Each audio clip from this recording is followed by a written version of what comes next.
Can y'all hear me? Okay. So first of all, I just want to say I see a lot of familiar faces in here. Some people I know very well, some not, but I'm a little nervous right now. um, so I wrote this whenever I was in prison, and I just want to read this, and if anybody has any questions, I will be able to answer them. So I could go on to tell everyone about the horrific things that have happened to me in my life, but I prefer to tell you the blessings. So this testimony about how I was broken but healed by the grace of God. I was raised in a small town in Oklahoma, Kyoto, Oklahoma, a town of friendly, God-fearing people. I went to church all my life and heard 1,000 sermons about God, but I never really felt close to Him. I always wanted to live a happy, simple life, but my life has been everything but that. I fell in love at such a young age and experienced a lot of heartache. Eventually, I became numb to the hurt and pain, so I started using drugs to cover it all up. I would run away and hide from my parents and stay high for days. My mom would come find me and drag me back to church. I only went to make her happy because I felt God had no interest in my life. I began to isolate myself. I dropped out of school, and that was the first of a long list of bad decisions I made. When I had my oldest daughter, I was so young, but I thought I was grown. I tried so hard to be strong and to do the right thing, but I started to feel like everything I did was wrong. I started to feel worthless, and I believed I was, so I decided if I wasn't worth anything, I was going to act that way. I felt I had no friends and like nobody cared for me. I wanted out, so I chose to put my hometown behind me, and I pretended it never existed. At that time, I didn't realize that was me making the choice to run from my pain instead of dealing with it. For many years after that, I spent my life in many unhealthy relationships. I thought I was strong enough to live in the environment I was living in, but I was only numb to the pain. I didn't believe anybody could ever love me, and I was just living one day at a time trying to survive. I was worthless, and my drug addiction took over. I spent every day high and living for the next line. I was now a single mother with 3 children and addicted to drugs. I wanted so bad to be strong for them, but my addiction controlled my life. I believe the best decision I made back then was to allow my children to be taken care of. I never wanted to abandon them. I wanted what was best for them, and at that time, I just couldn't give it to them. I never wanted to hurt my children or my family. I never wanted to let them down. I didn't want my family to know how bad my addiction had become. I was ashamed of who I was and how I was living. But I believe now my mother always knew. I remember receiving text message from her saying, "Remember, Mom and God love you," and the guilt would set in. I felt I wasn't good enough to be loved. I knew what I was doing, but I just learned to accept the way my life had turned out. I again started to feel worthless, so I didn't care about anything but covering my own pain and using drugs. The relationship I was in became a disaster and very violent. I was abused emotionally and physically for a long time, but I was vulnerable and naive because I felt I didn't deserve better. The destructive back and forth behavior was destroying me. I no longer wanted to live my life in fear, so I finally found the strength to leave. I thought starting over in a new state where no one knew me was a good thing, but honestly, I fell more into the darkness than I had ever been. I isolated myself completely away from my family and anyone that knew me. I was ashamed of my life and who I had become. My addiction became worse, and I started hating myself even more. I got in trouble with the law and went to state prison for a while. When I got out, I was sober, and it felt good. I got married and tried to be happy, but the problem was I never dealt with the pain from my past. I just covered it up with anger, denial, and avoidance. I always tried to outrun my problems, but living sober, they finally caught up to me, and standing still, the pain I felt overwhelmed me. I chose to walk away from a marriage because I wanted to find a way out. I wanted to make amends with my past. No matter how hard I tried, I just couldn't let myself be happy. I was full of anger, bitterness, and self-hatred. But trying to do what was right, I found myself back in the same position I always did, a drug-filled relationship full of lies, deceit, and cheating. For a year, I lived my life making decisions that destroyed me and endangered my life and eventually landed me in federal prison. At that time, I wasn't just running from my pain, I was running from the law, trying to stay one step ahead of being arrested. When I finally got arrested, I was relieved and I could finally take a breath, but I was also 8 weeks pregnant, and I had no idea the direction my life was headed. But I was certain I was going to be in jail for a long time. I blamed myself for everything that happened to me, and I believed The reason people didn't put me first is because I didn't deserve to be put first. I never understood why God put me in prison to have a baby. The pain I felt was worse than anything I ever experienced. I later realized God is the only one that truly knows me. I believe God took me out of the mess I was in and placed me in a safe place. He put me in prison to find myself and to become a better person. I was arrested in May of 2013, and sitting in county jail, I felt hopeless.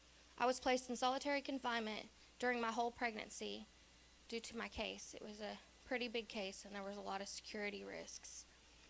I didn't know what was going to happen, so I began to pray and ask God for guidance and show me what I needed to do. I picked up my Bible, and the first thing I read was Proverbs 10:17. People who accept discipline are on the pathway to life, but those who ignore correction will go astray. I knew then I had to face the truth and accept the consequences of my actions. In October of 2013, I was sentenced to 30 years plus 20 years in state prison, all to be satisfied by my federal prison sentence. Also, in October of 2013, I pled guilty to 20 years on my federal case.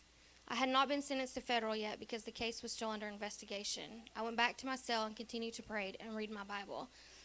I was still in solitary confinement, but for the first time in my life, I didn't feel alone. I felt God's presence. I was more at peace within myself than I had ever been. My mom visited every Friday, and I would ask her to pray for me, and I know she would ask the church to pray for me too. And as a result, God gave me a blessing. In May of 2014, I was sentenced to 10 years in federal prison. I was transferred to Carswell Federal Prison.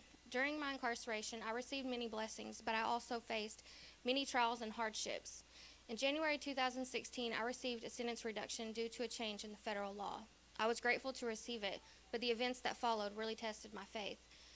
I was requested to be moved to a federal camp. I told my case manager I didn't want to go because I didn't want to mess up my state sentencing, and I wanted to stay where I was at. She told me I had no detainers and the process was started. Even though I was excited, I still felt a sense of dread, like something bad was going to happen. And I was right. My past caught up with me. A state hold was placed on me, even though I had already taken care of this, and 2 separate courts agreed upon specific sentences. Confusion took place within the legal system, and I was told it was up to me to take care of and remove the state detainer that was placed on me, or I was to go serve the state sentence when released from federal custody. For months, I wrote letters and exhausted all the resources I had to take care of this, with no success. Frustration set in and I again began to feel hopeless. I wanted to give up and stop trying. But after speaking with my boss at the time about my situation, he referred me to another staff member, and God's grace appeared in my life again. I told that staff member my situation, and she made one phone call, and the miracle began. The lady that answered the phone remembered me from county jail. She said I was always kind, respectful, and considerate to her as a rookie jailer, and because of that, she chose to help me. After reading my sentencing order, she contacted the state. They told her satisfied by means I owe them no time. I only do my federal sentence. That same day, she removed my hold. 5 months later, I was transferred to a federal camp. After a long, hard fight with the justice system, God once again proved to me He has a plan for my life. That is why I am here today sharing my story. I know sometimes it's hard to see God in our lives, but when I learned to love God the way I wanted to be loved, I finally realized I had a purpose in life. Now looking back on my life, I am saddened for the lost young girl I was.